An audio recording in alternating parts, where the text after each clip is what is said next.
Alright, we're continuing on with session 3 now, tutorial for this spreadsheet to put together invoices and reports for 319 Clean Water Act contracts. I've given an initial overview now of this cumulative budget spreadsheet and how it functions. I'm now going to demonstrate a little bit more how it's interlinked with the other spreadsheets. The next one is the final report. I may go over this in more detail in a later tutorial, but basically at the end of a 319 there's going to be a final report due, and it has the actual complete final report has many other components where there's text being filled in. This spreadsheet simply fills in the financial numbers portion of the final report.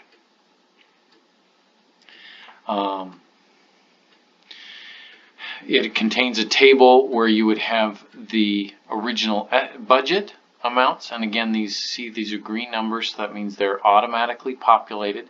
These are all being filled in from your cumulative budget when you filled them in here on line 9 for your original budget in the contract. Back here on the final report, this was your original budget.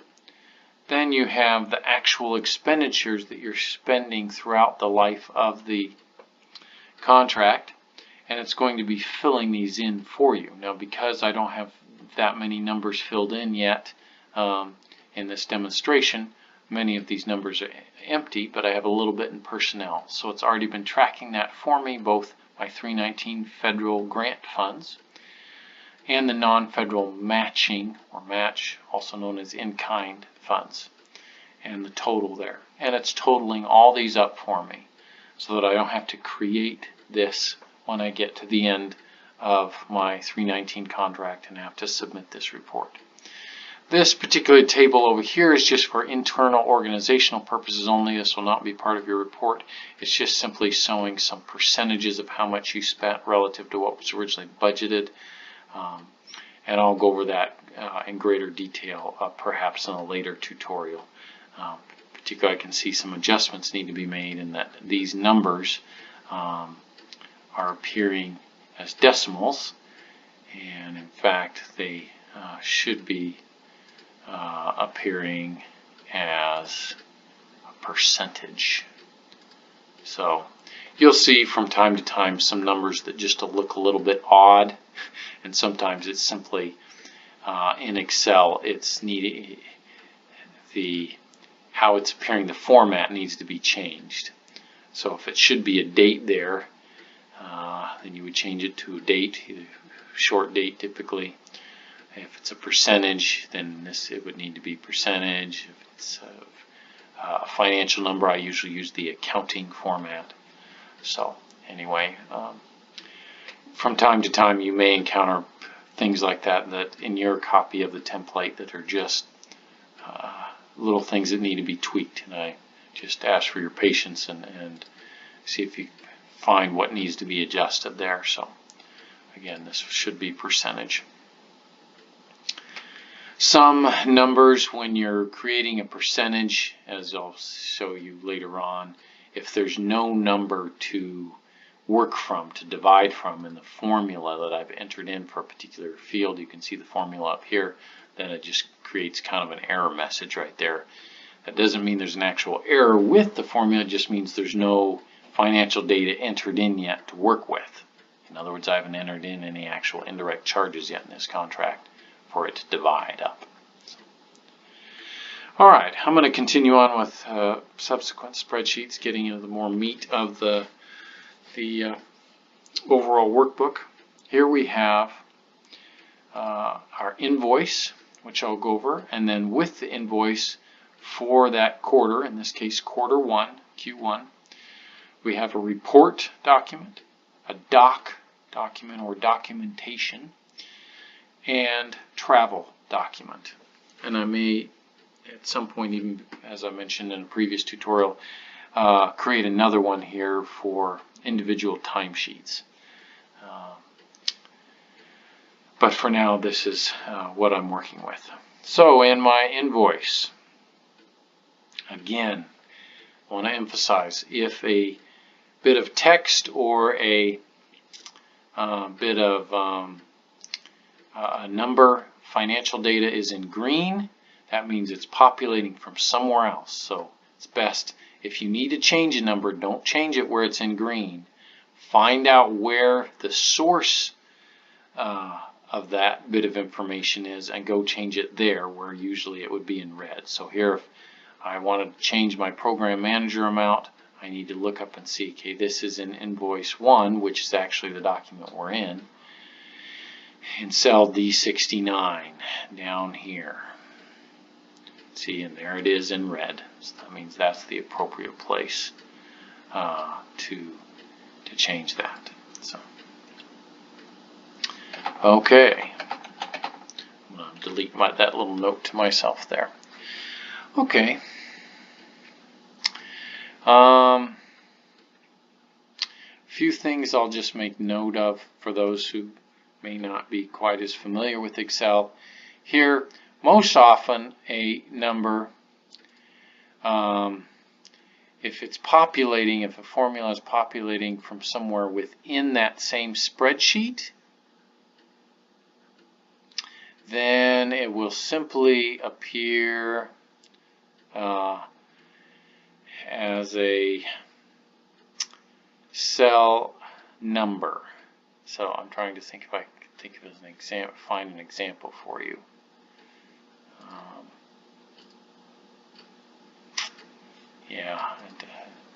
Oh, here we go. Yep, there's one. Okay, so this field is populating from B72 in this spreadsheet. All you see is the B72. So that would be, in this case, B72 right here. However, in some cases you'll see in this workbook there are indications in a cell where it's referencing something in that same worksheet. So in this case, cell D69 from invoice quarter 1, which is the spreadsheet we're in right now. It's just got a much longer formula. It's naming the actual name of the spreadsheet. It doesn't matter which one a person uses. It just, when I was creating this, it just kind of happened that way. So anyway, that's just kind of a side note for those who might be less experienced with Microsoft Excel. Okay, looking a bit more here, big picture at the invoice we've created. We have our organizational letterhead at the top, which you'll be able to change for your own organization if you are with a different organization than mine. Obviously Golden Triangle, RC&D.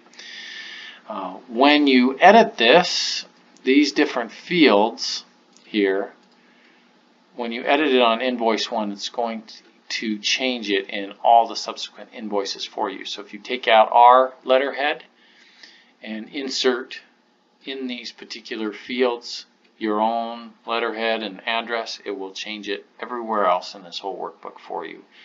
It's all tied into this first invoice, the letterhead here on this first invoice.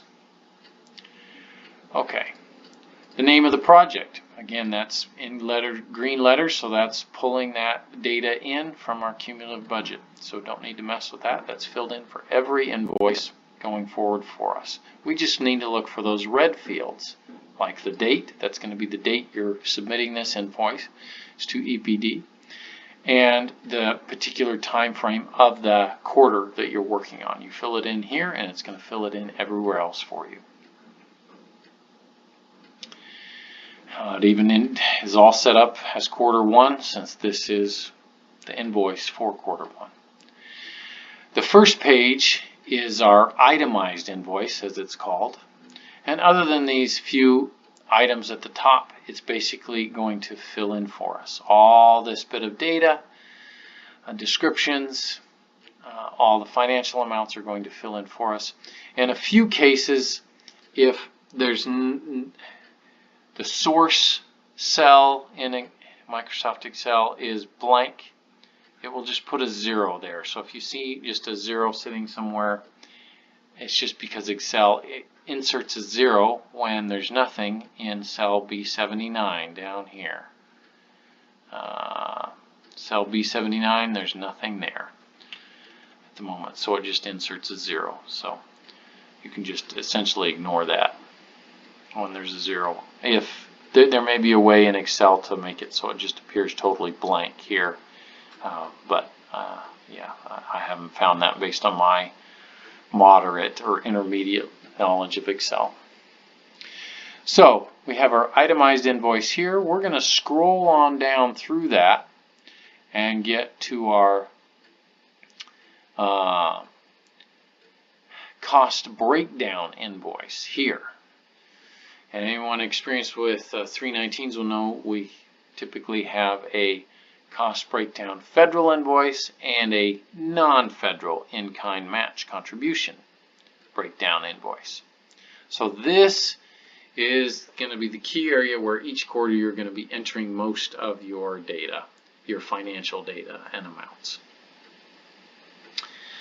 So you would be entering in the amount you're invoicing, you're charging for your program manager, your project coordinator, etc., or the different personnel positions you've that have been chosen for that contract.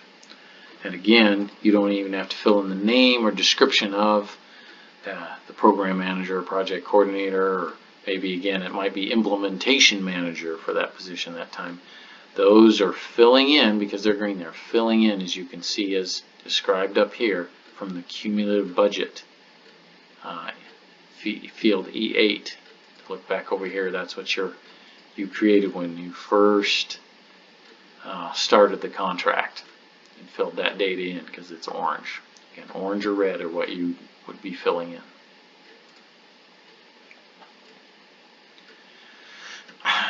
In a few cases, I've left some of the description in red for each invoices, particularly here with equipment, because that's something that's probably going to vary exactly what equipment you're buying from quarter to quarter. And so if you didn't buy any equipment that quarter, you might just delete that.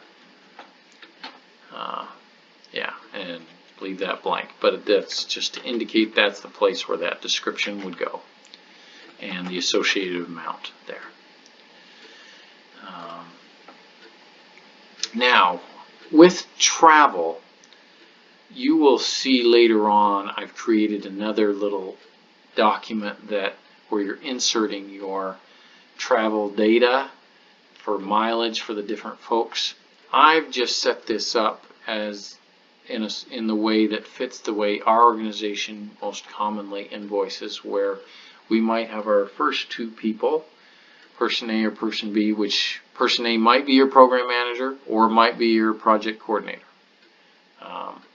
Yeah, could be the one. It just depends on that particular contract.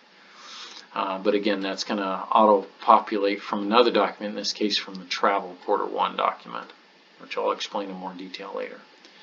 So I put the person A for their travel to come in as a federal charge, and person B is also as a federal charge. But then if you happen to have any match, any of their travel time, travel costs that you're putting in travel, their travel costs that you're putting in match, you would see that's in red, so you would enter that by hand over here.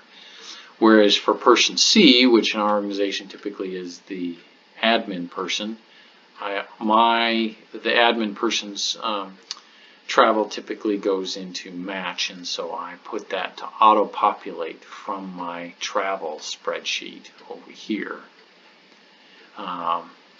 into match. But if we do in any particular quarter decide, hey, we're going to put some of that in our federal charge, then you would have to fill that in as red.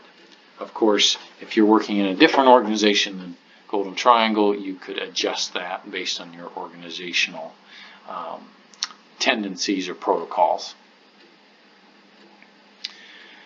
Continuing on down, you have all your supplies categories, which you'll then be entering in the amounts you're invoicing for that quarter, as well as adjacent to that, the amounts that you're putting and demonstrating as match or in kind. And on down through your contractual the other category, and your indirect. Indirect is another one you might have a description each quarter. And so I'm not sure what a good example would be, but you know, I'll just type the words office indirect, and when I do that, it shows up over here in my match invoice as well, that description. And so if you want a different description over here, you of course have to go in and edit that and change that yourself. So I'm going to hit Control Z and just undo that. Within the other category, you might have some volunteer hours that you're showing a certain financial value as part of your match in. Here in red is where you might show a brief description of what that might be. I've left space in this template for 2 events. And so I've just called it first event, second event, but you might call that partnership meeting. And again, you've got limited space here to do that, so you just kind of have to work with that. You could put in a broader description in your report document here if you wanted, but this is going to populate, this description is going to populate the description in that report for you unless you change that. You know, maybe you had a second event that was, you know, a Better Backroads workshop, so I might just type that in here. There you go. You can see here that I've created this to draw from my cumulative budget spreadsheet and fill in the title and name of the person preparing this this whole document, this invoice. And so I've set this up so it's drawing from the program assistant or I'm sorry, admin position.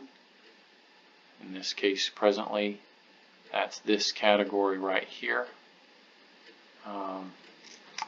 Admin person, which in our organization has the title Program Assistant. That's me. And so it's drawing, but in your organization, if it's typically the project manager or project coordinator, executive director that fills out your invoices, then you could adjust that if you want, and you could go adjust that equation right here that's auto-populating that field in every invoice if you so chose, or you could simply type over it and erase it, you know, and just type, you know, executive director if you prefer. Whatever is most suitable for your purposes, and then their name. Again, the date will auto-populate for you from B11, which was the very top of this invoice, which we you would fill in it at the beginning. Couple other notes that I'll note about this document. If you then, when you go to actually print and send this to EPD, you don't like the colors, well, you could just print in black and white. You know, when you go to print, tell your printer to print in monochrome without the color. You could also just select your whole document. You can do that by selecting this arrow in the corner or by hitting Control A. You might have to hit Control A twice. And then you would just go up here to the color of your text and change that to black or automatic. And then it will do that for you.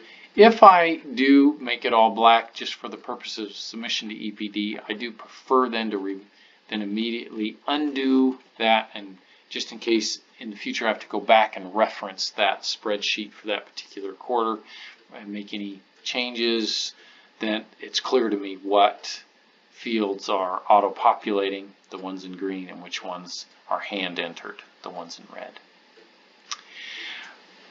You will notice as we get into these documents, particularly with the invoice and the report, that these don't fit, with all these categories, don't fit very well onto a given page. You can see here my my itemized invoice kind of splashes over onto the second page, and then right here at this line we have our page, what should be our page break, and begin for our second page when it actually prints out.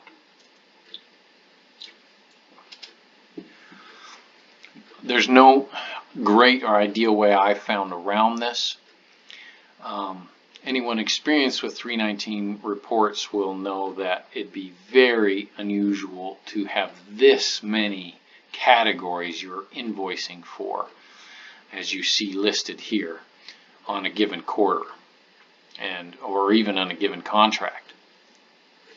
So what I would suggest, and what I have done, is I simply highlight the ones I'm not using. Let's say I don't need this many contractual categories on that contract, or maybe even if I have some in that contract but I'm not using them or charging towards them in that particular quarter, I might simply highlight them and then hide them.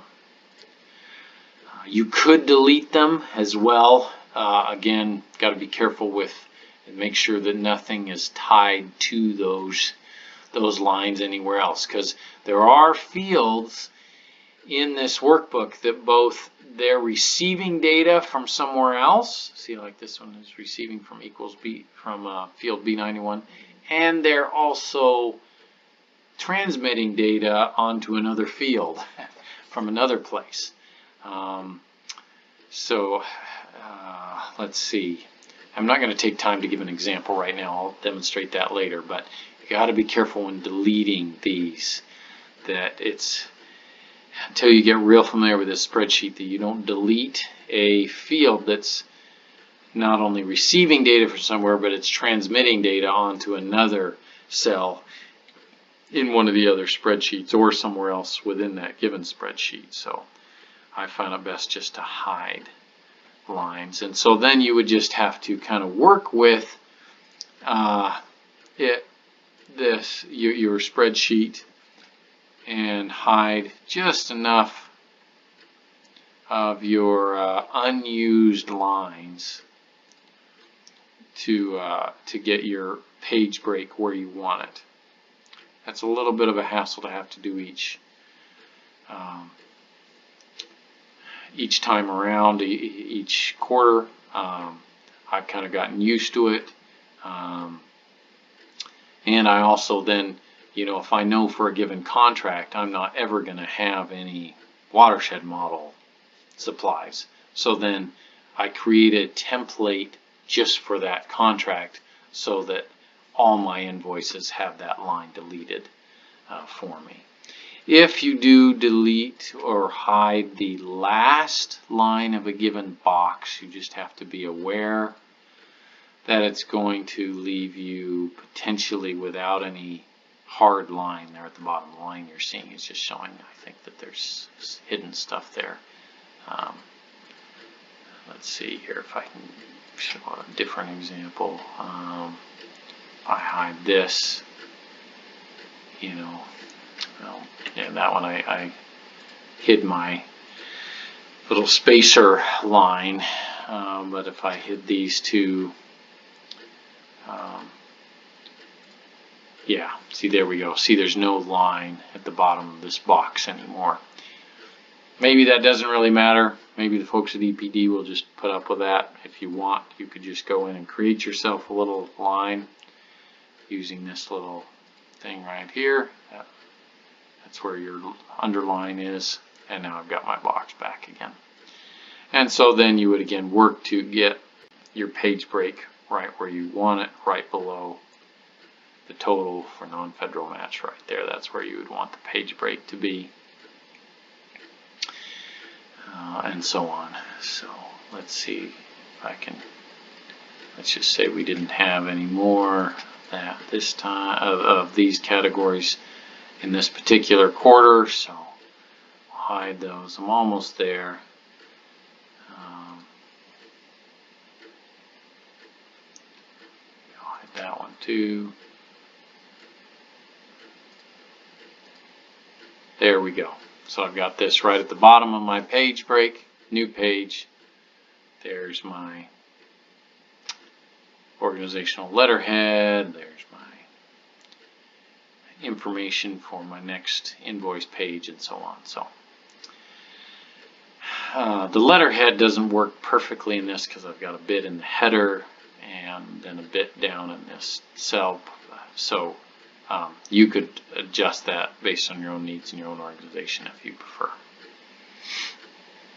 But that just gives you an idea of how this is set up. I know the hiding and unhiding of the rows can be perhaps a little bit tedious. There may be a way around that I haven't discovered, but I've still found that that's worth putting up with or having to do to get the automation that occurs with this. This whole spreadsheet and associated, the whole workbook with all these spreadsheets. Because what I found is that we would, in our reporting, we might start putting our whole invoice and report together, and we might discover, oh, we had one issue with travel, that, you know, we're going to put that bit of travel somewhere else, or we're going to switch it from federal to in-kind or whatever. And of course then that we have to change it in multiple places, and we'd often forget to change that number in every place. And so this way, when you change a number, generally the idea is that it changes it everywhere else for you. If I decide, oh, this particular quarter I don't want to charge $833 for my personnel, I need to make an adjustment there. Or, there was an error in the spreadsheet that the invoice that I received for my BMPs, that's my best management practices. You know, and so I had to go back and talk to my contractor for my best management practices, get that invoice adjusted. But if I already had a number plugged into all my report and invoice and documentation, then I have to go change it everywhere, and my totals and everything. So here I just have to change it just in this one place right here, and it's going to change everywhere for me. So that's a key advantage and reason why I created this whole inner working workbook. I have a footer down here that is lined up showing the quarter that you've got. Submission one, hopefully you only have one submission. However, we found sometimes we have to have a second submission due to some error, so you would just indicate that there if that's the second time you had to report or invoice for that particular quarter. And then again, this is red, so you would want to enter the name of your project here. Since this is a footer, it's not going to auto-populate from elsewhere. Again, because it's red, just you want to type in that text, which would be the name of your project, which in my example here is the Ochlockonee River. All right, I think that's good for this session.